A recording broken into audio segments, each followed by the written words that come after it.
Hello, welcome to Reinsurance Point of View review series. Today our guest speaker is Rob Bachler.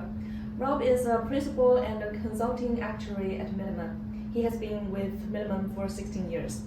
Rob, since you are an expert on the health side, so what are some of the hottest topics in employer stop loss and healthcare reinsurance right now?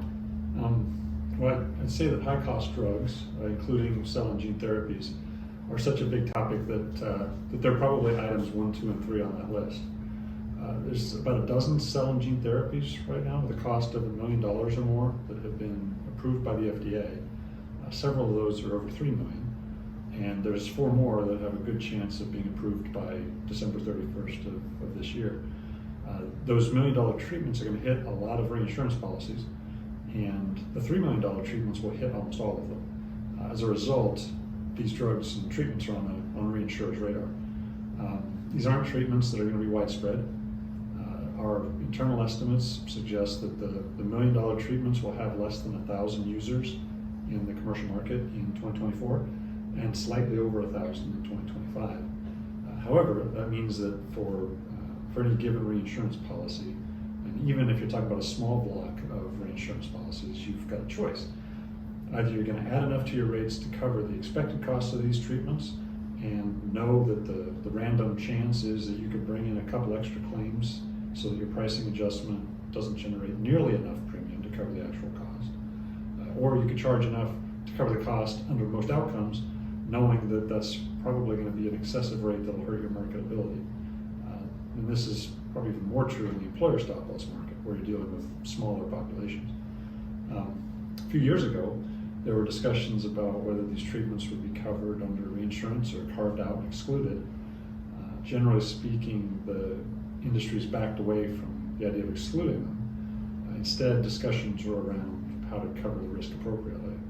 There have been some interesting solutions put out in the market, including things like carve-out reinsurance products that cover high-cost drugs broadly, or maybe cell and gene therapy specifically. Coverage pools, where multiple buyers are put into a pool, and then that pool is covered by multiple reinsurers. And then an aggregating specific product, where for a very low premium, an insurer can buy coverage that only kicks in if they have an unusual number of cell and gene therapies. I should say an unusually high number of cell and gene therapies. It's a good chance that in a couple of decades from now, these treatments will be a significant share of reinsurance claims, and they'll be seen very similar to how transplants are seen today. But for the next few years, it is going to be interesting to see what type of reinsurance coverages gain real traction. Yeah, thank you. Could you also talk about things happening now in the reinsurance world that insurers and health plans might not be aware of, but could be of value to them? One thing that comes to mind is the use or availability of capital motivated reinsurance. This might also be called financial reinsurance or FinRe. I'm not an expert in life insurance, I have very little experience there, but I understand this is used regularly in life insurance to reduce reserves and or capital burden. There are a relatively small number of reinsurers that use similar approaches to provide capital relief to health insurers through reinsurance. The product generally works best for a block of business that has relatively stable loss ratios. Well, in theory, an insurer that's in financial trouble because of recent losses could use FinRe to help reduce capital requirements.